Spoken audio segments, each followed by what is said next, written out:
Tele explain channel को subscribe करना ना भूलें ताकि अनुपमा सीरियल के हर डेली अपडेट आपको सबसे पहले मिले। आज की कहानी की शुरुआत होती है जब प्रेम अनुपमा और राही की खूबसूरती की तारीफ करता है, जिससे माहौल में एक सकारात्मक ऊर्जा फैल जाती है। अनुपमा भी कार्यक्रम की साज सज्जा की सराहना करती है और प्रेम उसकी प्रशंसा राही को देते हैं। राही भी मुस्कुराते हुए यह कहकर पलटती है कि असली श्रेय प्रेम को ही जाता है। दोनों के बीच यह हल्की फुल्की नोकझोंक चलती रहती है, जिसे देखकर अनुपमा मुस्कुरा उठती है और बीच में हस्तक्षेप करते हुए कहती है कि अब झगड़ा बंद करें। यह कहकर वह कैटरिंग का जिम्मा संभालने चली जाती है। इसके बाद प्रेम और राही के बीच रोमांटिक चैलेंज की बात छिड़ती है, जिसमें राही प्यार से कहती है कि इस बार हार प्रेम की ही होगी। दूसरी ओर मीता जैसे ही मोहल्ले की औरतों को कोठारी हाउस में आता देखती है, वह हैरान होकर मोटीबा से सवाल करती है कि उन्हें क्यों बुलाया गया। मोटीबा स्पष्ट करती हैं कि यह सब उन्हें मजबूरी में करना पड़ा है, क्योंकि सामाजिक तौर पर ऐसा करना जरूरी था। मीता को चिंता सताने लगती है कि कहीं राघव इस फंक्शन में आ न जाए, क्योंकि इससे परिवार को शर्मिंदगी झेलनी पड़ सकती है।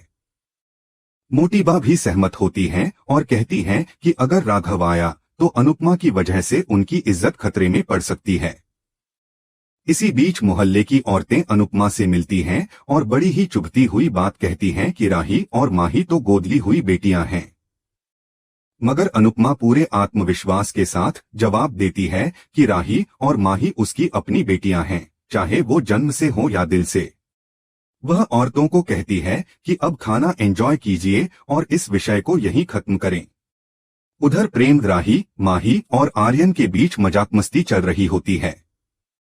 राही कहती है कि वह माही को मेहंदी लगाएगी, तो प्रेम भी कहता है कि वह अपने भाई को मेहंदी लगाएगा।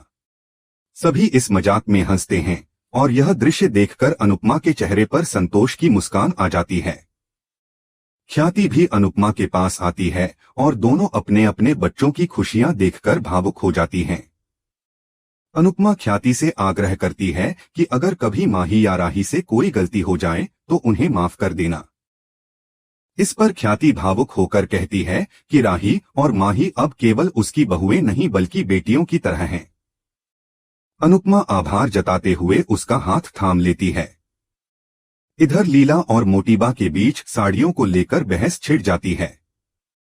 मोटीबा कहती हैं कि महंगी साड़ी ही अच्छी होती है, जबकि लीला सस्ती साड़ी की तारीफ करती है।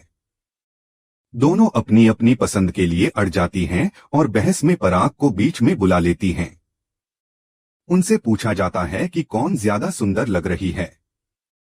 पराग असमंजस में पड़ जाता है, लेकिन तभी बाबूजी हस्तक्षेप करते हैं और कहते हैं कि यह लड़ाई बाद में निपटा लेना, पहले फंक्शन शुरू करो। दोनों महिलाएं बात मानकर चली जाती हैं और पराग बाबूजी को मुसीबत से बचाने के लिए धन्यवाद देता है। दूसरी तरफ गौतम प्रार्थना के करीब आने की कोशिश करता है और उसे असहज कर देता है। तभी वहां अंश आ जाता है, जो मेहंदी लाने के लिए भेजा गया था। प्रार्थना मेहंदी लेकर चली जाती है, लेकिन गौतम गुस्से में आकर अंश का गला पकड़ लेता है और आरोप लगाता है कि उसका और प्रार्थना का अफेयर चल रहा है। वह धमकी देता है कि वह प्रार्थना को इतनी दूर ले जाएगा जहां कोई सोच भी नहीं सकता। अंश भी ताव में आकर उसका गला पकड़ लेता है और कहता है कि प्रार्थना को कुछ हुआ तो वह बर्दाश्त नहीं करेगा। वह साफ करता है कि प्रार्थना लंदन नहीं जाएगी। गौतम यह सोचने पर मजबूर हो जाता है कि आखिर अंश इतनी आत्मविश्वास से यह कैसे कह सकता है। इधर राही अनुपमा के पास आती है और कहती है कि अब वह राघव और अनुपमा दोनों पर नजर रखेगी ताकि कुछ भी गलत न हो। इसी बीच राघव कोठारी मेंशन के गेट पर पहुंचता है, लेकिन अतीत की कड़वी यादों के कारण उसे पैनिक अटैक आ जाता है। वह वहीं ठिठक जाता है। तभी अनुपमा आती है और उसे गहरी सांस लेने को कहती है। वह पूछती है कि उसे क्या हो रहा है। राघव बताता है कि कोठारियों के व्यवहार ने उसे कितना तोड़ा था, यही सब याद आ रहा है। अनुपमा उसका हौसला बढ़ाती है और कहती है कि अब वह अकेला नहीं है। वह उसे अंदर आने के लिए प्रोत्साहित करती है। उधर मोटीबा फंक्शन की शुरुआत की घोषणा करती हैं। राही अनुपमा का इंतजार करती है, लेकिन जैसे ही अनुपमा राघव के साथ फंक्शन में प्रवेश करती है, सभी की निगाहें राघव पर टिक जाती हैं। पराग और मोटिबा हैरानी से देखते हैं। मोहल्ले की औरतें भी कानाफूसी करती हैं और मोटिबा से पूछती हैं कि क्या यही वो दामाद हैं जो जेल गए थे। इस पर अनुपमा बिना झिझक कहती है कि राघव कोई अपराधी नहीं है, क्योंकि पंखुड़ी अब भी जिंदा है और राघव पर जो आरोप लगाए गए थे वो झूठे थे। उसका नाम बदनाम करने की साजिश रची गई थी। यह सुनकर वहां मौजूद सब लोग हैरान रह जाते हैं और माहौल में एक सन्नाटा छा जाता है। अनुपमा की दृढ़ता और सच्चाई की ताकत एक बार फिर सबके सामने आ जाती है। आर्यन जैसे ही आगे बढ़कर माही को मेहंदी लगाने के लिए आता है, तभी अंश की आवाज गूंजती है जो यह कहता है कि अगर माही को मेहंदी लगानी है तो पहले आर्यन को सिबलिंग वॉल को तोड़ना पड़ेगा। यह एक प्रतीकात्मक दीवार थी जो भावनात्मक और सामाजिक रूप से आर्यन और माही के बीच खड़ी की गई थी। आर्यन पहले थोड़ा हिचकिचाता है, लेकिन तभी प्रेम और पराग उसे प्रोत्साहित करते हैं, उसे सहारा देते हैं और बताते हैं कि अगर प्यार सच्चा हो तो कोई दीवार ज्यादा देर टिक नहीं सकती। इसी चैलेंज को डांस में बदल दिया जाता है, जहां आर्यन और माही के बीच एक स्पेशल परफॉर्मेंस होती है। इस दौरान भाई बहन मिलकर आर्यन को माही तक पहुंचने से रोकते हैं, लेकिन वह पराग और प्रेम के कंधों का सहारा लेकर छलांग लगाता है और आखिरकार माही को मेहंदी लगा देता है।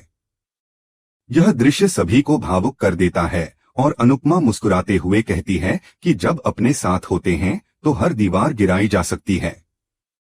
तभी समारोह और रंगीन हो उठता है जब प्रेम और राही अपने बीच के चैलेंज की बात करते हैं। प्रेम बादशाह को इशारा करता है और वह एक छोटा सा पटाखा फोड़ता है, जिससे सब चौंक जाते हैं और उसी शोरगुल में प्रेम अचानक राही को किस कर देता है। राही चौंक जाती है और कहती है कि यह तो चीटिंग है, लेकिन प्रेम मुस्कुराते हुए जवाब देता है कि इश्क और जंग में सब जायज होता है। प्रेम अब राही को उसके चैलेंज के लिए उकसाता है और कुछ ही पलों में राही खड़ी होकर आई लव यू बोल देती है। सभी हैरान होते हैं, लेकिन राही अपनी बात को छिपाते हुए कहती है कि माही को आई लव यू कह रही थी क्योंकि वह सबसे सुंदर लग रही है। इन सब पलों के बीच मोटिबा देखती हैं कि अनुपमा और राघव आपस में बातें कर रहे हैं। फिर शाह और कोठारी परिवार के बीच संगीत प्रतियोगिता शुरू होती है, जिसमें मस्ती और ऊर्जा की भरमार होती है। अनुपमा माही और राही के साथ नाचती है, तभी मोटिबा और लीला की एंट्री होती है। वे भी डांस में शामिल होती हैं और पूरा माहौल एक खुशनुमा उत्सव में बदल जाता है। अनुपमा सबको नाचते और मुस्कुराते हुए देखती है और उसकी आंखों में संतोष और खुशी साफ झलकती है। लेकिन तभी गौतम मंच पर आता है और अचानक म्यूजिक बंद कर देता है। सभी चौंककर उसकी ओर देखते हैं। वह कहता है कि प्रार्थना ने उसे तलाक के पेपर्स भेजे हैं। यह खबर सुनते ही माहौल बदल जाता है और मोटिबा गुस्से में प्रार्थना से सवाल पूछने लगती हैं। अनुपमा फौरन बीच में आकर स्थिति संभालती है, लेकिन मोटिबा अनुपमा पर आरोप लगाती है कि उसी ने प्रार्थना को ऐसा करने के लिए उकसाया है। अनुपमा कहती है कि उसने केवल उसका साथ दिया क्योंकि किसी ने उसकी बात ही नहीं सुनी।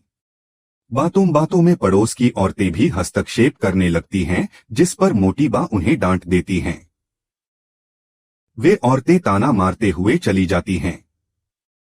गौतम भावुक होकर कहता है कि उसने अपने परिवार से दूर रहकर डैड के बिजनेस में मदद की, प्रार्थना की हर जिद मानी और बदले में उसे यह तलाक मिला है।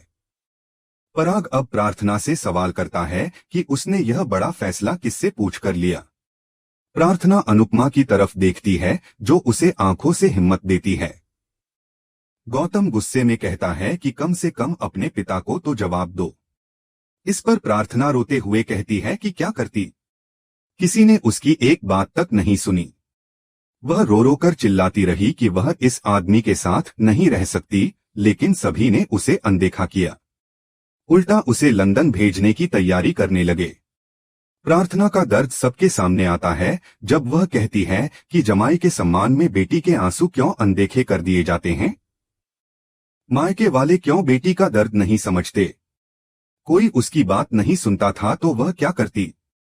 घर छोड़ देती या जहर खा लेती? उसकी भावनात्मक बातों से मोटिबा और पराग चुप हो जाते हैं, आंखें नम हो जाती हैं। गौतम अब अनुपमा को घूरने लगता है और उसी पर गुस्सा निकालता है।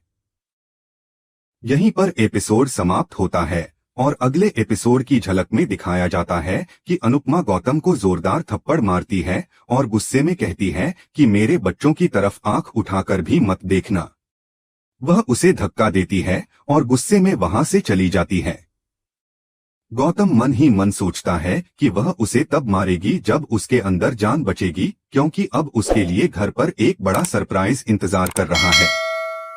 इसके बाद दिखाया जाता है कि अनुपमा अनु की रसोई को जलता हुआ देखती है और उसे बचाने के लिए दौड़ पड़ती है। सब उसे रोकने की कोशिश करते हैं, लेकिन राघव उसे रोकते हुए कहता है कि सब कुछ जल चुका है। अनुपमा का चेहरा टूट जाता है, वह वहीं बैठकर जोर जोर से रोने लगती है और पूरा दृश्य भावनाओं से भर जाता है। अगर आपको यह एपिसोड पसंद आया हो तो नीचे कमेंट करके जरूर बताएं और ऐसे ही डेली अपडेट्स के लिए हमारे चैनल को लाइक और सब्सक्राइब करना न भूलें।